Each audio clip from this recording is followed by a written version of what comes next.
সালাম করলেন, ভিতর থেকে আওয়াজ আসলো কে? বলে আমি ফাতেমা। বলে সঙ্গে কে? বলে আমার আলী। দরজা খোলা হলো, ভিতরে নিয়ে আসা হলো দয়ার নবী, মায়ার নবী, রহমাতুল লিল আলামিন নবী মুস্তাফা। চোখ মোবারকগুলো লাল লাল হয়ে গিয়েছে। হযরতে ফাতেমা তুজুহরা রাদিয়াল্লাহু তাআলা আনহা বলেন, ওগো আব্বাজান, ওগো নবীজি, আমি ফাতেমা তাকিয়ে দেখি আপনার চোখগুলো কেন লাল লাল হয়ে গিয়েছে। সঙ্গে সঙ্গে আমার রাসূলুল্লাহ বলে, ফাতেমা শুনবে নাকি? বলে হ্যাঁ শুনতে চাই। আলী তুমি শুনবে নাকি? বলে হ্যাঁ শুনতে চাই। তবে এক এক করে বর্ণনা করেছে ওই আপনার মেরাজের রাত্রিতে যে হাজার হাজার দৃশ্য দেখেছে, তার মধ্যে 6টি পয়েন্ট বেছে নিয়েছি। এক নম্বরে যে নারীটা চুলের সাথেই ঝুলিয়ে দেওয়া হয়েছিল, এই মহিলাটা পৃথিবীর জমিনে কি এমন ভুল কাজ করেছিল? বলে পৃথিবীর জমিনে এই নারীটা নিজের স্বামী ছাড়া পর পুরুষকে চুল দেখাতো। কি দেখাতো? কি দেখাতো? চুল দেখাতো। আচ্ছা বলুন তো, এখনকার বাজারে হাটে ঘাটে মেয়েদের বেশি সমাগম না? মেয়েদেরকে বেশি দেখা যাচ্ছে না? চুলের কাটিং কত, আবার ফের কি লম্বা করে ছেড়ে দেবে,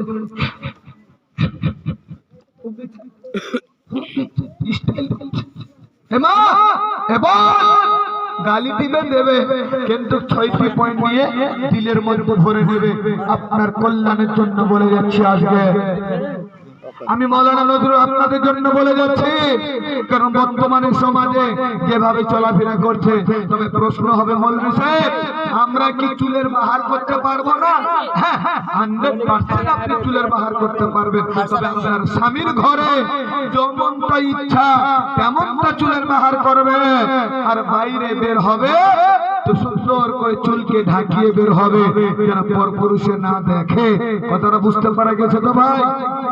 চুলের সাথে যেই নারীকে ঝুলিয়ে দেওয়া হয়েছিল, এর গুণ ছিল যে পর পুরুষকে দেখাচ্ছিল চুল। এ মা খালারা শুনে যাও, রাতের বেলা পর পুরুষকে চুল দেখিয়ে তুমি যদি ধরো, তাহলে জাহান্নামের গাড্ডায় চুলের সাথেই ঝুলিয়ে দেওয়া হবে। বাঁচাও বাঁচাও বাঁচাও বাঁচাও বলবে, এ মা বাঁচানে ওয়ালা কেউ থাকবে না, থাকবে না, থাকবে না। 2 নম্বরে বলা হলো, এই 2 নম্বরে যেই মহিলাটার হাত বাঁধা, ছাতিতে শুধু আপনার আগুন দেওয়া হচ্ছে, শুধু চিল্লাচ্ছে চিল্লাচ্ছে চিল্লাচ্ছে। ওটা কোন মহিলা ছিল? পৃথিবীর জমিনে কি পাপ করেছিল, পৃথিবীর জমিনে কি ভুল করেছিল, আমরা কিতাবের মধ্যে পাওয়া যায়। পৃথিবীর জমিনে এই মহিলাটা নাশুকরি বান্দি ছিল। নাশুকরি বান্দি বোঝেন? বুঝে নাশুকরি বান্দি কাকে বলে? একটা মহিলা 10 বছর কিংবা 20 বছর স্বামীর ঘরে ঘর করেছে, সংসার করেছে, দেখা গেল 20 বছর পরে তার স্বামীর কাছে একটা জিনিস চেয়েছে, স্বামী বড় গরিব আনতে পারিনি, তখন স্ত্রী বলেছিল তোমার সংসারে কোনোদিন সুখ পাইনি। বুঝতে পারছো? বলে কি বলে? অনেক মহিলারা বলে, গো স্বামী তোমার সংসার থেকে জীবনটা ঝালাপালা হয়ে গেল, তোমার সংসার থেকে জীবনটা বেকার হয়ে গেল, আমার জীবনে কপালে সুখ হলো না, সুখ পেলাম না। এ মা খালারা, কোন মা যদি স্বামীকে এইভাবে বলে, তাকেই বলা হয়েছে নাশুকরি বান্দি। আর এর একটা গুণ ছিল, স্বামীর সঙ্গে তর্ক করত, স্বামীর সঙ্গে ঝগড়া করত। এমনটা মহিলা আছে না নাই বাবা? আছে না? হয়তো আপনাদের এলাকায় নাই, আমি আমাদের এলাকার কথা বলছি। স্বামীর সঙ্গে তর্ক করছে, ঝগড়া করছে। এমন অবস্থায় এক স্বামী আর এক স্ত্রী ডেলি দিন দুপুর বেলা ঝগড়া হয়, ঝগড়া হয়।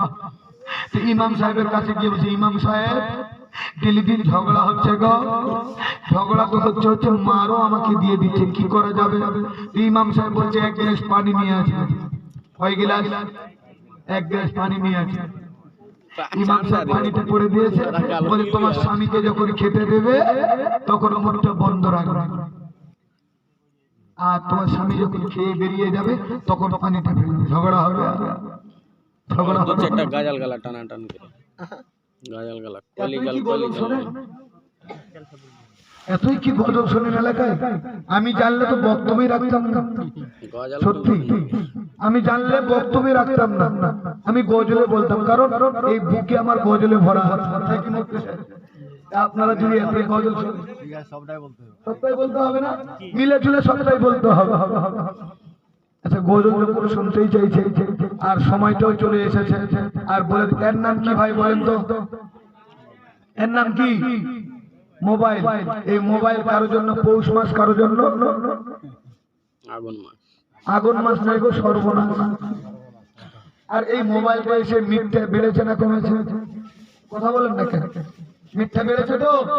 আর মিথ্যার ব্যাপারে আল্লাহ কোরআন বলেন, লানাতুল্লাহি আলাল কাযিবিন, যারা মিথ্যা কথা বলবে তাদের প্রতি আল্লাহর লানত পড়ে। ভাই মাইকে আর হাত দিবেন না, সুন্দর আছে মাইক, একদম সুন্দর সেটিং করেছে আমার মনের মতো। তো মোবাইলকে নিয়ে একটা গজল খুবই ভাইরাল হয়েছে, একটা গজল বলছি, একবার হাত দিয়ে বলা যাবে ইয়া রাসূলুল্লাহ। কলিকাল কলিকাল ইয়া কেমন কলিকাল, মোবাইল ছাড়া কারো চলে না তো দিন কাল। কলিকাল কলিকাল কলিকাল ইয়া কেমন কলিকাল, মোবাইল ছাড়া কারো চলে না তো দিন কাল। কলিকাল জীবন সাথী আজ যেতে আর মোবাইলে, নামাজ রোজার কেউ রাখে না খেয়াল। কলিকাল কেউ দেখে ভিডিও, কেউ টিকটক, কেউ বা পাবজি খেলে করে বগব। কথা ঠিক না ভাই? পাবজি করে দিকে আসে নাকি? পাবজি খোর, ফ্রি ফায়ার খোর আসে না? ফ্রি ফায়ার পাবজি খোর, শোনো যুবক, তোমাদেরকে বলছি, যে হাত দিয়ে যে আঙ্গুল দিয়ে তুমি ফ্রি ফায়ার পাবজি খেলছো, মার মার মার কাট কাট কাট ধর ধর ধর বলছো, আমি বলবো ওই যুবকদেরকে, মুফতি সাহেবের কাছে ফতোয়া নেবে, ফ্রি ফায়ার পাবজি খেলা হারাম হারাম হারাম। আর মুসলমানের ঘরের ছেলে মেয়ে হয়ে হারাম কাজ করা যাবে না, বুঝতে পারছো তো? এক নম্বর। আচ্ছা, সত্যি করে উত্তর দিবেন, এই মোবাইলটা এসে বাচ্চাগুলো মোবাইল দেখে কার্টুন দেখে খাবার খাচ্ছে তো? গেম খেলতে খেলতে খাবার খাচ্ছে তো? আমি দেখেছি বাবা, মৌলভী সাহেবের কাছে গিয়েছে, গিয়ে বলছে মৌলভী সাহেব একটু দম করে দেন, আমার ছেলেকে একটু ফুঁকে দেন। তো মৌলভী সাহেব সূরা ইয়াসিন, সূরা ফালাক, সূরা নাস, সূরা ফাতিহা, তাও কেন বাচ্চা কান্না বন্ধ হচ্ছে না, পে পে পে করেই যাচ্ছে। তো মৌলভী সাহেব বলছে ব্যাপার কি রে, আল্লাহর কালাম তো মিথ্যা হয় না, তো কালাম পড়া পড়ে কোন কান্না করছে? ও মৌলভী সাহেব মোবাইলটা বের করে বলছে মোটু পাতলু। যেমনি মোটু পাতলু বলেছে, ও কান্না করা চোখ ছোট ছিল, বড় হয়ে গেছে, কান্না বন্ধ। মৌলভী সাহেব ভাবছে ভালোই হয়েছে, ভিতরে গোডাউনটা ভালো ছিল না। যখন গোডাউনে ছিল ওর মা গান শুনেছিল, যখন পেটে ছিল ওর মা গান শুনেছিল। এই গান শোনার কারণে কাজ দিচ্ছে না, ওর মোটু পাতলুই যথেষ্ট। তাই তো কবি ছন্দের মধ্যে লিখেছি, কেউ খেলে ফ্রি ফায়ার, কেউ পাবজি, মার মার করে হাতে খোঁড়া পাবজি। আমার কেউ খেলে ফ্রি ফায়ার, কেউ পাবজি, মার মার করে হাতে খোঁড়া পাবজি। মোবাইল এসে দশ হয়েছে হাল, মোবাইল এসে দশ হয়েছে হাল, ছোট ছোট ছেলে মেয়ে হয়েছে বেতাল। কলিকাল কলিকাল কলিকাল কেমন কলিকাল, মোবাইল ছাড়া কারো চলে না তো দিন কাল। কলিকাল ভাবিদের ভাবিদের হাতে দেখো বড় বড় ফোন, কাদের হাতে কাদের হাতে? ভাবিদের হাতে। এখানকার ভাবিদের মনে ছোট ছোট মোবাইল আছে না? সবার ছোট আছে, আমি আমাদের দেশের কথা বলছি। ভাবিদের হাতে দেখো বড় বড় ফোন, স্বামীর সংসারে এদের নাই কোনো মন। ভাবিদের হাতে দেখো বড় বড় ফোন, স্বামীর সংসারে এদের নাই কোনো মন। মোবাইল ছাড়া এরা বড়ই অচল, মোবাইল ছাড়া এরা বড়ই অচল।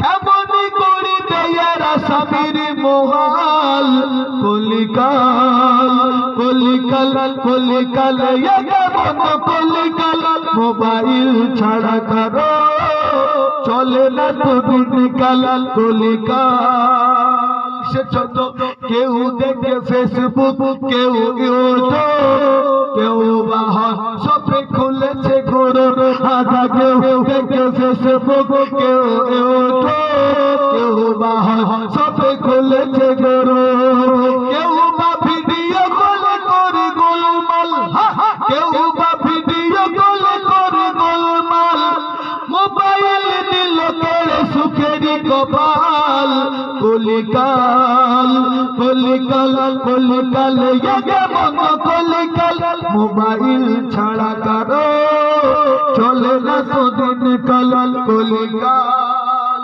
ঠিক আছে না ঠিক আছে তো না আবার মাঝে গজল হবে শুধু মোবাইল নিয়ে আজকে আল্লাহর ফোন নাম্বার দিব মোবাইল নিয়ে ইনশাআল্লাহ একটু ওদের পয়েন্টটাকে বুঝিয়ে দেই ওয়াজটা ক্লিয়ার হয়ে যাবে এ মা খালারা শুনে যাও রাতের বেলা স্বামী তোমার জন্য বিদেশে গিয়েছে স্বামী তোমার জন্য মাঝে কেটেছে স্বামী তোমাকে মুখে হাসি দেওয়ার জন্য স্বামী কতই না কষ্ট করছে ওই স্বামীর যদি কেউ না শুকরিবান্দি হয় তাহলে মনে রাখবে তোমার জাহান্নামের আযাব অবধারিত জাহান্নামের আযাবের জন্য তৈরি থাকবে এটা ছিল 2 নম্বর 3 নম্বরে বলা হলো যার হাত বাঁধা পা বাঁধা আগুনে ফেলে আবার আগুন থেকে উঠায় দেখবেন মাঝে বাবা প্লেয়ার যখন বল মারে ফুটবল মারলো অনেক দূর ভেসে গেল আবার পড়ে গেল আবার মারলো আবার উঠলো আবার বললো ঠিক তেমনি বাবা ওই বোনটাকে ওই মাটাকে হাত দুটোকে বেঁধে দিয়েছে আপনার পা দুটোকে বেঁধে দিয়েছে আপনার ওই জাহান্নামের আগুনে ফেলে আর উঠে ফেলে আর উঠে এই মহিলাটার কি ভুল ছিল এই মহিলাটা কি কাজ করেছিল হয়েছে এই মহিলাটা পৃথিবীর জমিনে পরকীয়া কাজে লিপ্ত হয়েছে স্বামী থাকতে আপনার স্বামীর জায়গা দিয়েছে অর্থাৎ পরকীয়ার কাজে লিপ্ত হয়েছে বলে আমার আল্লাহ পাক এই আযাবটাকে নিযুক্ত করে দিয়েছে এবং আমি তোমাকে বলতে চাই যে তোমার স্বামী তাকে ঠকিয়ে কোনো কাজ করা যাবে না যে তোমার স্বামী তাকে ঠকিয়ে তুমি কোনো গুনার কাজে লিপ্ত হতে পারবে না তুমি ভাবছো পৃথিবীর জমিনে কেউ দেখে না কিন্তু আমার আল্লাহ সকল সর্বদাই তোমাকে নজরদারি বন্দী করে রেখেছে শুধু তাই নয় পিঠে 2 ফেরেশতা রেখেছে 2 কাঁধে এবং পিঠের পিছনে একটা ফেরেশতা সুন্দর করে আপনাকে রেকর্ড করা হচ্ছে পৃথিবীর মানুষ জানুক আর না জানুক আমার আল্লাহ ঠিকই জানে কথা ঠিক আছে আমার আল্লাহ জানে তাহলে 3 নম্বর 1 নম্বর চুলের বাহার করার জন্য 2 নম্বর স্বামীর না শুকরিবান্দি ছিল বলে 3 নম্বর পরকীয়ার কাজে লিপ্ত ছিল বলে 4 নম্বরে ওই মহিলাটার আযাব হচ্ছিল কেন কি দোষ করেছিল বলে পৃথিবীর জমিনে ওই মহিলাটা নাপাক ছিল নাপাক এবার মুফতি সাহেব বসা বলুন তো মহিলারা কয়দিন নাপাক থাকে হাসলি 3 দিন 5 দিন 7 দিন বেশি হলে 10 দিন নাকি ইমাম সাহেব বেশি হলে 10 দিন আর একটা না বাকি হয় যেটাকে বলা হয়েছে বাবা 40 দিন যখন বাচ্চা হয় তখন একটা নাপাক কিন্তু রাইতার কারক বুঝিয়েছে আজীবন নাপাক ছিল বলে কি কারণে নাপাক ছিল ওই আঙ্গুলে যেটা পালিশ করে সেটাকে কি বলেন আপনারা নীল পালিশ নাকি নখ পালিশ না আলতা তো পায়ে লাগে আমি তো কথা বলি নখ পালিশ আপনাদের দেশে পাওয়া যায় আচ্ছা যদি পাওয়া যায় তাহলে আপনারাও শুনবেন মা যদি কোনো মহিলা কেমিক্যাল যুক্ত নখ পালিশ হাতে লাগায় মুফতি সাহেব পোষা এই নখ পালিশ হাতে লাগালে ওর ওযু হবে না আর ওযু না হলে শরীর পাক হবে না আর ঠোঁটে যেটা লাগায় ওটা কি বলে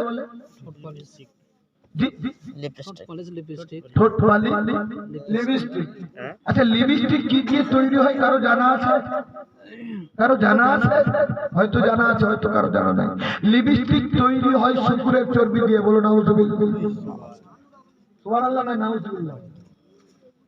কার চর্বি দিয়ে? শুকুরের চর্বি দিয়ে ওই লিপস্টিক তৈরি হয়। যত বেশি দামি লিপস্টিক তত দামি চর্বি আপনার ওই শুকুরের দিয়ে বেশি করে তৈরি করা আছে। আচ্ছা বলুন তো, ওই লিপস্টিকটা যখন আপনার ঠোঁটে ঘুষবে আর ফুচকা যখন খাবে তখন কি অবস্থাটা হবে? ফুচকা পানি ফুচকা খেলে ওই রসটা ভিতরে যাবে কি যাবে না? তো পেটটা পাক থাকবে, পেটটাও না পাক হবে। তাহলে আপনার ভিতরও না পাক, বাইরেও না পাক। এ মা খালা শুনে যা, রাতের বেলা এই যে নখ পালিশ, এই যে ঠোঁট পালিশ আপনি কেমিক্যাল যুক্ত ব্যবহার করতে পারেন না, পারেন না, পারেন না। আর যদি কেউ ব্যবহার করে তাহলে বুঝে নিও তুমি না পাক অবস্থায় থাকবে। না জানি মালিকুল মউত কখন হাজির হবে, কখন তুমি দুনিয়া ছাড়বে। তুমি যদি সেই অবস্থায় দুনিয়া থেকে বিদায় নাও রে মা, ওই আযাবে তোমাকে লিপ্ত করা হবে। বুঝা গেল কেমিক্যাল যুক্ত জিনিস ব্যবহার করা যাবে না। এবার প্রশ্ন হবে মৌলভী সাহেব, নখ পালিশ ব্যবহার করতে পারবো না, ঠোঁট পালিশ ব্যবহার করতে পারবো না, তাহলে কি ইসলামী কোন শরীয়তে বিধান নাই যে হাত রঙাবো, হাতে নকশা করব, হাত ব্যবহার নকশা আপনার রঙিন করব? হ্যাঁ রে মা, আপনি হাত রঙাতে পারবেন, আপনি হাতে নকশা করতে পারবেন। সেটা কোনো কেমিক্যাল যুক্ত জিনিস নয়, সেটা হচ্ছে মেহেদি। মেহেদি, মেহেদি জোরে বলি সুবহানাল্লাহ। তুমি মেহেদি লাগাও, যত পারো মেহেদি ব্যবহার করবে, কিন্তু কেমিক্যাল যুক্ত জিনিস ব্যবহার করা যাবে না। হয়তো এই এলাকার মানুষ করে না, আর যদি কেউ করে থাকে মা কালকে তওবা করে নেবেন, করবেন না। এটা কয় নম্বর চলছিল বাবা? কয় নম্বর? 4 নম্বর। হ্যাঁ ঠিক বলেছে, 4 নম্বর। 1 নম্বর চুলের বাহার দেখাচ্ছিল, তার জন্য আযাব। 2 নম্বর স্বামীর নাশুকরি বারণী ছিল, তার জন্য আযাব। 3 নম্বর পরকীয়া কাজে লিপ্ত ছিল, তার জন্য আযাব। 4 নম্বর কেমিক্যাল যুক্ত জিনিস নখ পালিশ আর ঠোঁট পালিশ লাগিয়েছিল বলে নাপাক অবস্থায় ছিল, তার জন্য আযাব। 4 নম্বর হয়ে গেল। 5 নম্বরে মহিলাটা কি গুণ করেছে? মহিলাটা পৃথিবীর জমিনে কি এমন খারাপ কাজ করেছে? বলা হয়েছে পৃথিবীর জমিনে এই মহিলাটা চুগলি করেছে। চুগলি, চুগলি, চুগলি, চুগলি বোঝেন তো? বোঝেন তো? আচ্ছা আপনাদের দিকে ওই কি বলে, বন্ধন ব্যাংক, ডোগরা, এগুলো আছে নাকি? আছে না? আছে। কারা বেশি দেয় বলেন তো? কারা? মহিলারাই তো বেশি, ঠিক না? ওরাই তো বেশি যায়। শোনো, আমাকে দ্বিতীয়বার দাওয়াত করেন আর না করেন আমি পারওয়া করব না, তবে হক কথা বলতে আমি দ্বিধা রাখি না। কারণ কাল কিয়ামতের ময়দানে আল্লাহর কাছে জবাবদিহি হতে পারবো না। তবে মায়েদের যেটা পার্টি অফিস আগে ছিল পুকুরের ঘাট, আর বলা হয়েছে ইন্দিরার পাহাড়, সেই জায়গায় একত্রিত হবে, একে অপরের চুগলি গীবত করবে। আর এখন হয়েছে বন্ধনের পার্টি অফিস, এখন হয়েছে ডোগরার পার্টি অফিস, সেখানে মহিলারা একত্রিত হয়, একে অপরের চুগলি গীবত করা শুরু করে। কথা বাস্তব আছে তো ভাই? বাস্তব আছে তো? আচ্ছা ওরাই কি শুধু চুগলি করে? ছেলেরা করে না? ছেলেরা করে না? বুড়ো বাপরা করে না? করে না? ইনি বলছে করে না। আমাদের দিকে দেখেছি বড় বড় বুড়ো মানুষগুলো এক ওয়াক্ত নামাজ পড়ে না, পায়ের উপর পা লাগিয়ে দিবে, ফুচকা একটা বিড়ি ধরাবে, অমুকের বেটা, অমুকের বেটি, এই সেই গীবত চুগলি করে। দোকানে করে কি করে না? সব চাইতে যেটা উৎকৃষ্ট জায়গা সেটা হচ্ছে আল্লাহর ঘর, মসজিদ, আর নির্দিষ্ট জায়গা হচ্ছে বাজার, আর ওই বাজারে মানুষের চুগল। হয়তো আপনাদের এলাকায় নাই, আমি আমার এলাকার কথা বলছি। চুগলিখোর এমনও প্রমাণ পাওয়া গেছে, ও চুগলি আপনার না করলে সকালবেলার পায়খানা ক্লিয়ার হয় না, পেট ফুলে থাকবে যতক্ষণ পর্যন্ত চুগলি না করবে, যতক্ষণ পর্যন্ত একে অপরকে না ঝগড়া লাগাবে। মনে রাখো, শুনে লিখে দিন, যদি চুগলি করার কারো অভ্যাস থাকে আর আপনি ভাবছেন যে চুগলি করে ঝগড়া লাগিয়ে দিয়ে আমি হাত তালি দিয়ে শান্তিতে থাকবো, ইম্পসিবল, হতেই পারে না, হতেই পারে না, হতেই পারে না। আজকে অপরের সংসারে আগুন জ্বলবে, অপরের সংসারে তুমি আগুন জ্বালাবে, কিন্তু একদিন আল্লাহ তোমারও সংসারে আগুন জ্বালিয়ে দিবে। কথা ঠিক না বেঠিক? একদম বাস্তব। তাহলে বোঝা গেল চুগলি করার কারণে এই মহিলাটার আযাব হচ্ছিল। 5 নম্বর চলে গেল। 6 নম্বরে বলা হলো এই মহিলাটার কি দোষ ছিল? জাহান্নামের তক্তারে শুইয়ে দেওয়া হয়েছে, সাপগুলো উঠেছে, তাকে সবল মারছে, আগুন জ্বলতেছে, বাঁচাও বাঁচাও করে চিৎকার করছে, রে মা বাঁচানে ওয়ালা কেউ নাই, কেউ নাই, কেউ নাই, কেউ নাই। জিজ্ঞাসা করা হলো পৃথিবীর জমিনে কি এমন ভুল করেছিল এই মহিলাটা? নামাজ কি পড়ছিল না? বলে এই মহিলাটা নামাজি ছিল, এই মহিলাটা রোজাদার ছিল, এই মহিলাটা হাজিয়াতি ছিল, এই মহিলাটা দানকারিনী ছিল, এই মহিলাটা নেকবান্দি ছিল, এই মহিলাটা আখলাকমান ছিল। বলে সব যখন ঠিক হলো তাহলে জাহান্নামের তক্তার শুইয়ে কেন আযাব দেওয়া হলো? তবে রে মা সব ঠিক থাকলেও একটা গুণ তার খারাপ ছিল, সেটা হলো কি? খোঁটা মারা, খোঁটা মারা, খোঁটা মারা। খোঁটা মারা বোঝেন আপনারা? বোঝেন খোঁটা মারা কাকে বলে? অনেকে বুঝে, অনেকে বুঝেন না, বুঝিয়ে দিচ্ছি। হয়তো বাবা ইন্তেকাল হয়ে গেছে কিংবা মা ইন্তেকাল হয়ে গিয়েছে, চাচির বাড়িতে মানুষ হয়েছে, ছোট থেকে বড় হয়েছে, স্কুলে ভর্তি হয়ে গেছে ভাতিজা। স্কুলে যখন যাচ্ছে ওই চাচিটা যে আপনার খিলিয়ে দিলিয়ে মানুষ করেছে, ওই চাচিটা ডাক দিয়ে বলছে, বাবু সত্য ওই গাছের একটা আমাকে আম পেড়ে দে। ওই বাচ্চাটা বলেছিল, চাচি স্কুল সময় হয়ে গেল, আমি স্কুলে যাব বলে আমার দেরি হয়ে যাবে। তখন ওই চাচিটা বলেছিল, আজকে তুই আমার কথা শুনলি না, একদিন তুই খেতে পাচ্ছিলি না, আমি তোকে খিলিয়ে মানুষ করলাম, আজকে তুই আমার কথা শুনলি না, এর নাম হচ্ছে খোঁটা মারা, খোঁটা মারা, খোঁটা মারা। বুঝতে পেরেছেন? অনেক লোক আছে না, তোকে আমি খিলিয়ে মানুষ করলাম আর তুই আমার কথা ধরবি না, বলে কি বলে? অনেক কি বলে বাস্তব ওয়াজ আমি বেশি করি, বাস্তবকে নিয়ে আমি বেশি ওয়াজ করি, এই জন্যই কোরআন হাদিস দিক থেকে মিলিয়ে দেই। কারণ বর্তমানে এগুলো চলছে বাবা, এই মানুষকে খোঁটা মারা, গরিবের কান্না বের করা, আমানতে খেয়ানত করা। আপনার বলা হয়েছে মহিলাদের দিকে দেখে আপনার চুল বের করা, চুগলি করা, গীবত করা। বাস্তবকে নিয়ে বেশি ওয়াজ করি। তবে আমি যেই 6টা পয়েন্ট বললাম আশা করে বুঝতে পেরেছেন তো আপনারা? যদি আপনারা বুঝতে পারেন নিজের স্ত্রীকে বুঝাবেন, হে মা যদি আপনি বুঝতে পারেন নিজের স্বামীকে বুঝাবেন, একে অপরকে বুঝাবেন, দেখবেন আল্লাহ পাক আপনাদের সংসারে রহমত এবং বরকতে ভরপুর করে দিবে। জোরে বলি সুবহানাল্লাহ। না মোবাইল না টেলিফোনে খোদার সাথে কথা হবে, না মোবাইল না টেলিফোনে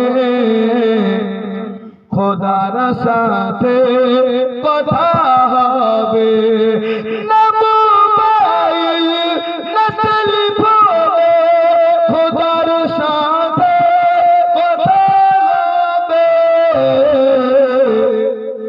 নামাজে দাঁড়ালে তুমি মদিনার ফুল টাওয়ার পাবে। ঘুম ধরছে? ঘুম ধরে না? হাত উঠিয়ে বলে যাবে ইয়া রাসূলুল্লাহ, নামাজে দাঁড়ালে তুমি মদিনার ফুল টাওয়ার পাবে, নামাজে দাঁড়ালে তুমি মদিনার ফুল টাওয়ার পাবে।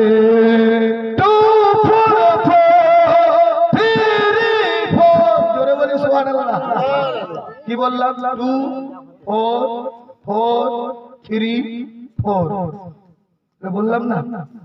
Phone number. কার ফোন নাম্বার? বলে আল্লাহর ফোন নাম্বার। জোরে বলে সুবহানাল্লাহ। বলে কেমন করে আল্লাহর ফোন নাম্বার হলো?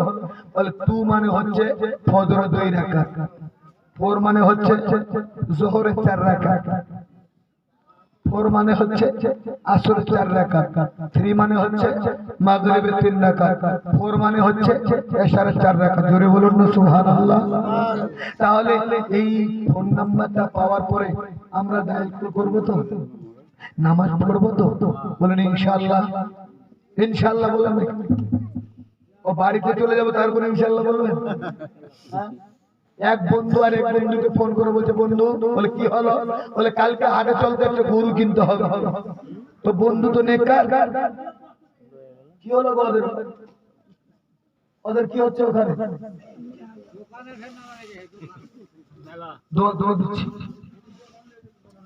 12টা বেজে গেছে। কারণ আমি ওরকম বক্তা নয় ভাই, যে আমি একদিকে বুক ফাটাবো আর একদিকে কেউ গল্প করবো। আমি চারটা রাস্তা, এক নম্বর বলা হলো তোমরা আলিম হও। সবাই আপনারা আলিম আছেন? আলিম আছেন আপনারা? নাই, তাহলে আপনাদের জন্য জান্নাতের রাস্তা বন্ধ হয়ে গেল। দুই, আলিম যদি না হতে পারো তাহলে তালবিলিম হয়ে যাবে। জোরে বলি সুবহানাল্লাহ। তালবিলিম হয়ে যাবে। আপনারা তালবিলিম হয়েছে, আপনার জন্য দরজাটা বন্ধ। তিন, আলিম যদি না হতে পারো, তালবিলিম যদি না হতে পারো, তো মৌলবীর সমাজ যেটা বলছে সেটাকে মেনে নাও। জোরে বলি সুবহানাল্লাহ। আচ্ছা আপনারা বলুন তো, মৌলবীর কোথায় গ্রাম চলে না গ্রামের কোথায় মৌলবী চলে? জোরে বলে। গ্রামের কোথায় মৌলবী চলে, কিন্তু মৌলবীর কোথায় গ্রাম চলে না। আমি আসছি আয়াত দিয়ে বুঝাচ্ছি আপনাকে। সূরা মুদাসসিরের 6টি আয়াত আমি আপনাদেরকে বুঝিয়ে দেব, এটাকে ক্লিয়ার করে দেই। তাহলে 3 নম্বর রাস্তাটাও আপনার জন্য বন্ধ, কারণ আমরা আলিম সমাজকে মেনে নিতে পারি না। আলিমরা মুখ ফাটিয়ে কথা বলবে, ভালো লাগে না। 4 নম্বরে বলা হয়েছে, শোনো, তুমি আলিম হতে পারলে না, তালবিলিম হতে পারলে না, মৌলবী সমাজ যা বলছে তা মেনে নিতে পারলে না, তবে লাস্ট একটা ফ্যাসিলিটি, সেটা হলো কি? আলিমকে মহব্বত করবে। জোরে বলি সুবহানাল্লাহ। তাকে ভালোবাসবে। এই ভালোবাসার কারণে আল্লাহ পাক জান্নাতে ভরে দেবে। জোরে বলবেন না সুবহানাল্লাহ। তো আমি বলতে চাইছিলাম যে যেগুলো ডায়াল কল আল্লাহর ফোন নাম্বার, আমি বুক ফাটিয়ে বলছি ইনশাআল্লাহ বলবেন। নামাজের কথা আমি আয়াতের দ্বারাই বলবো ইনশাআল্লাহ। হাদিস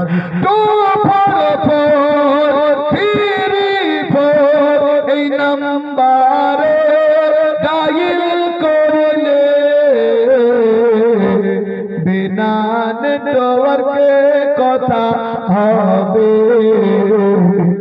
ভিডিও কলে কথা হবে, কোনো পয়সা তো লাগবে না, মোবাইল না টেলিফোনে, খোদার সাথে কথা হবে, নামাজে দাঁড়ালে তুমি মদিনার ফুল টাওয়ার পাবে।